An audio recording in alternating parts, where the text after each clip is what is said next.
She didn't hear footsteps. She didn't hear movement. What she heard was breathing. At first, she thought it was coming from outside. Maybe a neighbor. Maybe the wind.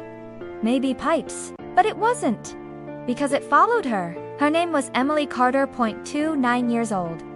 Lived alone. Recently moved into a rented house. Quiet area. Normal street.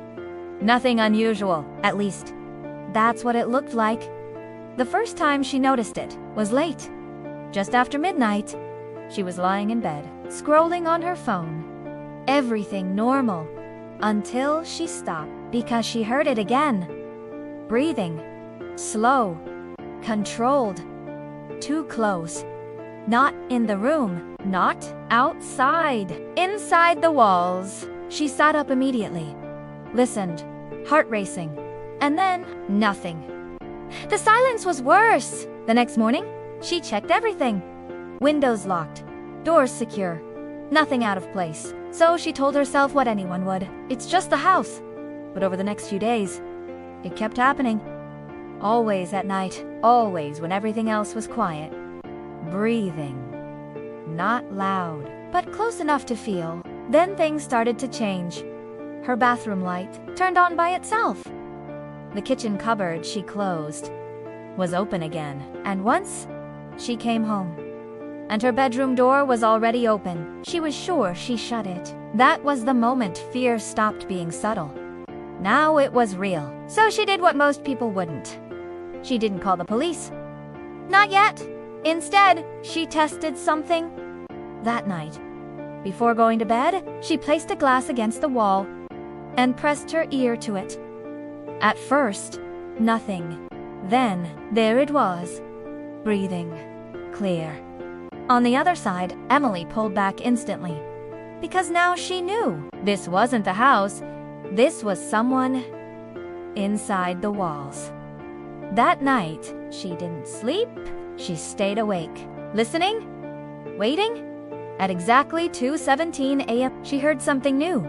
A soft movement. Not inside the wall this time. Inside the house. She froze, because the sound was coming from the hallway. Slow. Careful. Like someone walking.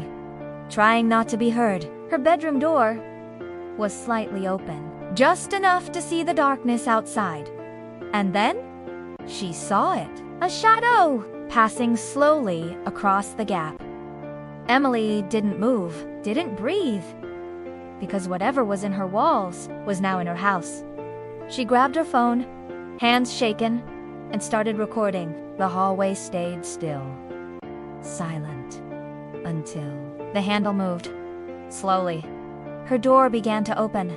Just a few inches, and then it stopped. Like whoever was there was listening. Waiting. Emily whispered. Hello. Silence. Then footsteps. Fast. This time. Moving away. Running. She jumped up. When officers arrived, they searched everything.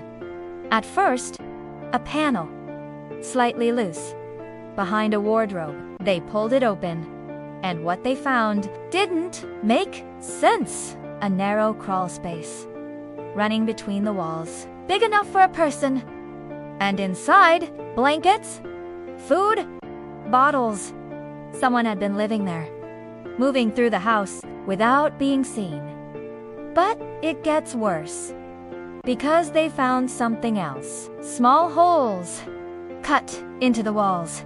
Facing into rooms. Maybe weeks. The man was later identified as Liam Graves, a former maintenance worker. Someone who knew exactly how the house was built. Exactly where to hide. And exactly how to move. Without being heard. He had access before she moved in, and he never left. Instead, he stayed inside the walls. Listening. Watching. Waiting.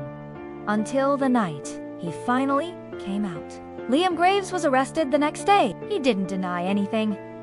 In fact, he said something that made officers pause. He said, I liked knowing she had no idea. And that's what makes this story different. And the truth is, most homes have spaces you never think about.